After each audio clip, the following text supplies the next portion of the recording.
This video was brought to you by Stormberg, a better route planner, MisterGreen, Kempower and Marcus Bil. Yo, what's up? We are now in Chiang Mai and behind me here you see the Mercedes EQS 500. So this is slightly different than the EQS 580 I tried in Norway. It has, the 580 has two equally sized motors front and back. This one, the 580, has a smaller front motor. So we're going to do a range test to see how far we can go. But you know, I don't feel like retesting everything because the battery is the same. So we only need to find out how efficient it is. And I already tested, and I found out during the Bangkok challenge that this car underreports distance by 2.5%. So we already know a lot about the car. We just have to test the remaining thing, the missing link. Yes. So I've charged the car to 100% because I was kind of chilling here a little bit. And then, yeah, I can show you. So, I mean, it's still an EQS, right? But it's kind of, wait, come on. It doesn't have double glazed window, for example. And the interior, okay, I mean, it's still EQS. We still have, like, we have Burmester, we have hyper screen, you know, all that good shit. But I feel like it might be missing. Okay, we have the screens in the back there. That's also pretty awesome. But okay, anyway, let's show you here. So we are here, and the plan is actually to drive from here a little bit up. Wait, let me show. There it is. Sorry, I forgot this screen is so huge. Yeah, that's what she said. But I'm going to drive a little bit over here, but not up the mountain, and then back again. Just drive a little loop here, 90 test, and then do the same thing, 120 test, and that will actually be enough for me to figure out the range and everything. Yeah. All right. How much do we have now? 100%. All right, good to go. All right, we're on the move now. So I have to cruise at 92 kilometers per hour to match 90 GPS speed. Okay, well, okay, it bugs me about this steering wheel. Yeah, there. No. Okay, so yeah, we don't have to care too much about all this distance stuff because we already did the groundwork at measuring stuff. And oh yeah, we need to weigh the car. Oh yeah. But okay, anyway. So now we'll just drive a little bit over here and loop around. Yeah, it's so nice and quiet over here. You know, it reminds me of Mjøsen, kind of. But we have to do it at night. Yeah, it's almost midnight now. Here in the daytime, actually pretty much from morning until evening-ish is kind of busy. But at night now it's nice and calm. So yes, I'm using auto steer, by the way. Yeah. And you see those dots over there, that's some camera watching you. So yeah, it's actually quite cool because you see here, I have, wait, let me see if I fire up some cabin lights here.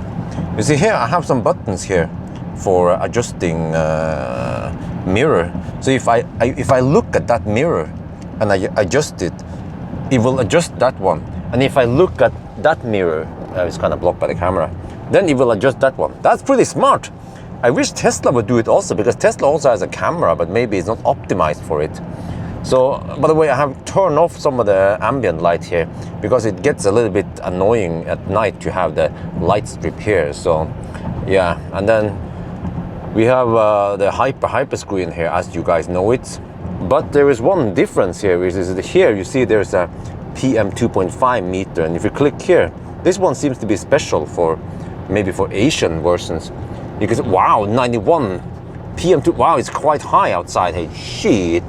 So I heard that the EQS for Thailand has some hefty HEPA filter that we might not have in Europe. So, well, that's good, I guess, because I guess we need it over here with the freaking heavy pollution. Oh, yeah, heavy pollution mainly from burning, not much from the cars. Well, some also from the cars, I guess. So yeah. Nice and smooth. And by the way, normally this road would be kind of noisy. Yeah, and we also have 21-inch tires, but you can't really hear that much, really. It's just nice and quiet over here. So the only thing is that maybe over here could be a little bit more quiet, but I guess in Thailand you can't drive that fast anyway. Like 120 to 140 kilometers per hour is considered relatively fast in Thailand. Yeah. And the Germans here, And by the way, I'm using eco mode. You can see that little E over there. It means eco mode. So I'm trying to save as much energy as possible since we are driving kind of slow-ish. And also, we have a cool monitor here, you see, energy flow. So when we are cruising kind of slow and we need low power output, then the car prioritizes to use only the front motor. That's quite smart, because the front motor is probably more efficient.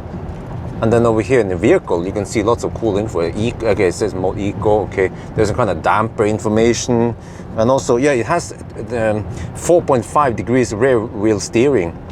Yeah, not 10 degrees because it has two big wheels supposedly. And then here we have some degrees, whatever. So a little bit of eye candy. Yeah, 26% accelerator now. Cool, but it's missing all that AMG, the one in the other car. But okay, I guess then you need to buy a bigger, fatter car. Okay, let's check the weight of the car. We have about maybe 10 kilos of extra equipment เรามีอุปกรณ์สัก10 กิโลนะครับมากกว่าปกตินะ Okay, front axle 1370. Okay, let's deduct 10 kilograms.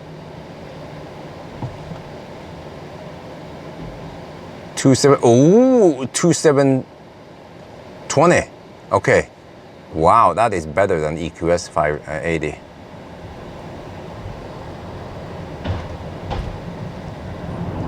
All right, we've been driving a little bit around here. Now we are close to the Chiang Mai city center, but I'm heading out again. So far we have 172 watt-hour. It was a little bit higher in the beginning, and then it started dropping and dropping. So yeah, we just have to wait until it stabilizes, maybe. So yeah, maybe I'll just go back to the starting point now. It should be good enough test. We're back at the starting point, and wow, 164 watt-hour per kilometer. That's not too bad. And also we have to correct for 2.2% under-reporting. Okay, let's count the numbers and reset, and then we do the 120 test. Okay, so now we are hammering it in Thailand. But yeah, so we are on concrete surface, and the car just floats over the bumps. Yeah, it's supposed to be kind of rough over here and bumpy, but the suspension just does a good job just floating over everything. And also nice and quiet. I can get used to this. Because the roads over here, they're not that great. I'm quite spoiled with fairly nice and smooth roads in Norway and Sweden, right? Or most of Europe. But actually I heard that many places in the world, they have kind of bumpy roads like in Thailand. So yeah, we are actually testing an aspect of the car that I normally don't encounter in my regular neighborhood. Yeah. So all right, let's just enjoy the ride and drive a little while, a little bit back and forth. But this time we will not go too close to the city, because then we can't drive too fast. Yeah, when we get closer. So we have to take a little loop around here. Yeah, a couple of loops. This is quite interesting. You see here, when we are going at high-ish speeds, then the car prioritizes use the rear motor. I'm not sure why, because of the power output. Maybe it's more efficient at higher power, or maybe the gearing is more optimized for higher speed. I'm not sure. But also look here at the vehicle here. You see now that accelerator is 64%. But that's 64% of the accelerator pedal. You see that we're using less than 10% right now. Oh shit, the car went in front. Okay, but, okay, yeah, he's really fast, okay. But look here, if I change mode to comfort mode, then the throttle response changes. Okay, wait for it. Now you see we're only using 21% accelerator, still like 8% power. You see, this is actually a clear sign that the accelerator pedal changes. So you're supposed to save power and not use, not have too much power output. Okay, we're back at the charger, and wow, 215 watt-hour per kilometer before corrections. Okay, if you look at the result here, it seems like we have lower consumption today on this 500 versus the 580, but also the temperature is a lot higher over here in Thailand. So I'm not sure really if the 500 is more efficient than the 580. Then we have to test both cars in similar conditions. So yeah, I actually don't know if the 500 is even sold in Norway, but I heard that the 500 is actually sold, is it in Germany or maybe the rest of Europe. So yeah, but either way, this car can go quite far. 667 kilometers range is what they estimate based on the battery capacity.